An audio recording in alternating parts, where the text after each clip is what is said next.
آپ نوٹ کیجئے، number 1 ethnic cleansing of Palestinians in اسرائیل.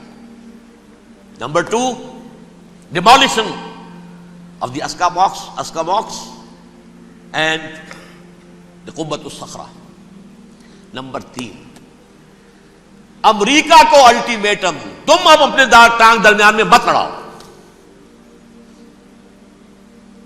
اور اس کے لیے دھمکی، اگر تم نے ہمارے معاملے میں رکاوٹ ڈالی تمہاری اینٹ سے اینٹ بجا دیں گے.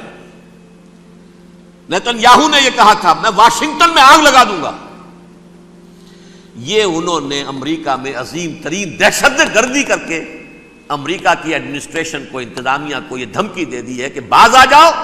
چنانچہ میں یہ بات کہہ کے پرسوں جمعے میں اپنی مسجد دارالسلام سے نکلا، شام کو، اسی شام کو میں نے ایریل شیرون کی تقریر سن لی T V per. It is not acceptable. Don't appease the Arabs at our expense. We are not going to become Czechoslovakia. We have to depend on ourselves only and rely on ourselves only. کیا مطلب ہے اس کا؟ کس کو سنا رہا ہے؟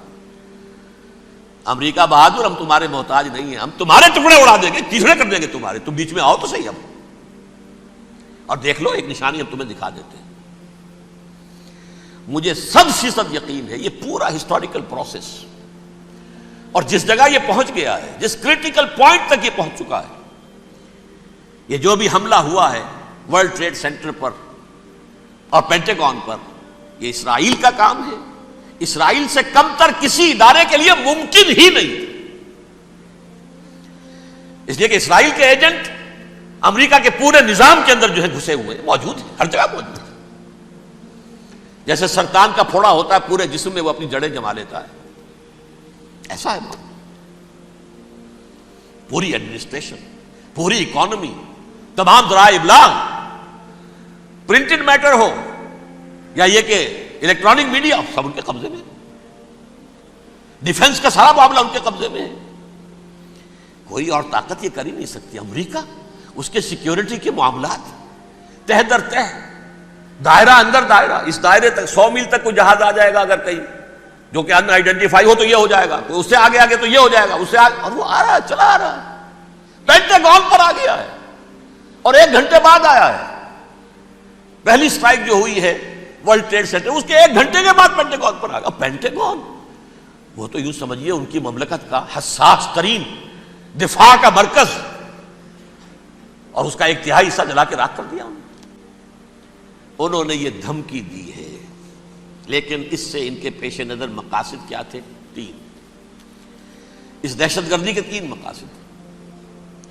فوراً اس کا رخ موڑ دینا اسامہ اور اس کی القاعدہ کی طرف. امریکہ غصے میں لال بھبوکا ہو کر فوراً اقدام کرے، اور ایک طرف تو اسامہ اور ان کے ساتھ طالبان کا ٹنٹا مکا دے، اور دوسری طرف چونکہ پاکستان الائی ہے اور پاکستان کے عوام جو ہیں وہ طالبان کے ہمدرد ہیں، وہ اگر اٹھے تو ان کا بھی بیڑا گرک. ایک تیر سے 2 شکار تو ادھر ہو جائیں، جو مستقبل میں انہیں خطرہ ہے. 1967 کی جنگ کے بعد جبکہ انہوں نے فتح کا جشن منایا تھا یہودیوں نے، تو انہوں نے پیرس میں جو ایک جشن منایا ہے، وہاں بن گوریون کی تقریر یہ تھی، ہمیں کسی عرب ملک سے کوئی خطرہ نہیں، کوئی اندیشہ نہیں، ہمیں اندیشہ اگر ہے تو صرف پاکستان سے. یہ ہے وہ بات جو میں نے کہی تھی. نکتہ کیا ہے؟ یہ سائملٹینیسلی کیوں وجود میں آئے ہیں یہ 2 ملک؟ مشیت ایسڈی میں پاکستان کا رول یہ ہے. حدیث میں آتا ہے ما انزل اللہ من دائن الا انزل لہ دوان، اللہ نے کوئی بیماری ایسی نہیں اتاری جس کا کہ توڑ اور دوا پیدا نہ کی. اسرائیل کا توڑ پہلے پیدا کیا. جیسے بچے کی ولادت بعد میں ہوتی ہے، ماں کی چھاتیوں میں دودھ پہلے پیدا ہو جاتا ہے. یہ اللہ کی فطرت ہے، اللہ کا طریقہ ہے. خطرہ انہیں ہے تو ہم سے ہے اگر کوئی خطر مجھ کو تو اس امت سے ہے. اس کی خاکستر میں ہے اب تک شرار آرزو. یہاں کے عوام، حکومت تو ٹھیک ہے ہماری جیب میں آ گئی، عوام کے اندر ہے، یہ بھڑک سکتی ہے چنگاری. یہی وجہ ہے بار بار ان کا کہ ہم زیادہ دباؤ نہیں ڈالنا چاہتے پاکستان پر. ہمارا بہت بڑا الہی ہے, ہم بہت پیسے بھی دے دیں گے, یہ بھی کر دیں گے, وہ بھی کر دیں گے, لیکن ہم زیادہ دباؤ نہیں ڈالنا چاہتے, ڈی اسٹیبلائز نہ ہو جائے, یہاں کے عوام کہیں کھڑے نہ ہو جائے. لہذا حملہ یہاں سے نہیں, وہ ازبکستان سے کرانے کی باتیں ہو رہی ہیں. اندر خانے پوری سپورٹ ہے, لیکن یہ کم سے کم ظاہر نہیں ہونے دیں گے کہ کیا کچھ ہو رہا ہے, تاکہ یہاں کے عوام کے اندر وہ چنگاری جو ہے اس بارود کے اندر پڑ گئی تو یہ شاید ڈی اسٹیبلائز ہو جائے. لیکن ڈی اسٹیبلائز ہونے میں جہاں اس کا خطرہ ہے کہ پرویز مشرف کی حکومت ختم ہو جائے, وہاں اس کا بھی خطرہ ہے کہ پاکستان ختم ہو جائے. ڈی اسٹیبلائز ہونے کا مطلب کیا ہے؟ بھارت کو واک اوور دے سکتے, جاؤ اب گھس جاؤ, تم پولیس ایکشن کرو, یہاں اب امن نہیں رہا ہے, ہم امن قائم کرنے آ جائیں. یا یونائٹڈ نیشنز کی فوجیں K4 آ جائے یہاں پر امن قائم کرنے کے لیے, اور ہماری جو ایٹمی صلاحیت ہے وہ تو ویسے ہی برباد ہو جائے. ایک چیز تو ان کے پیش نظر یہ تھی, اس میں تو اللہ تعالیٰ نے کچھ تھوڑی سی عافیت پیدا کر دی ہے. ان کا خیال تھا کہ غصے میں آگ ببو کا ہو کر امریکہ جو ہے بھوکے شیر کی طرح ٹوٹ پڑے گا بس, لیکن وہاں وہ اپنے باپ کی طرح کولیشن بنانے کی فکر ہو گئی اسے. کولیشن بنتے بنتے تو وقت لگتا ہے, بستی بسنا کھیل نہیں, بستے بستے بستی ہے. دل کا اجڑنا سہل صحیح, بسنا سہل نہیں ظالم, بستی بسنا کھیل نہیں, بستے بستے بستی.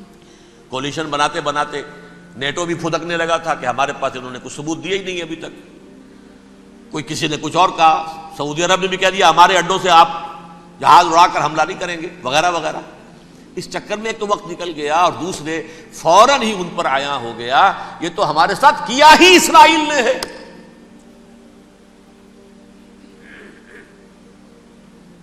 لیکن یہ بات لیک نہیں کرنا چاہتے. میں نے خود سنا اور بھی بہت لوگوں سے کہا کہ یہ باقاعدہ اسٹیٹ ڈپارٹمنٹ کی طرف سے ٹی وی پر, CNN پر, BBC پر یہ اعلان آیا کہ یہ جو انویسٹیگیشنز ہو رہی ہیں اس حادثے کی تحقیقات کی, اس کی معلومات لیک کیوں ہو رہی ہیں, لیک نہیں ہونی چاہیے. کیوں؟ اسامہ کے خلاف اگر کوئی ثبوت ہے لیک ہو جائے 1000 مرتبہ, کسی کو کوئی نقصان ہے؟ یہ کون سا تھا, کون سا لیکیج ہے جسے روکنا مقصود ہے؟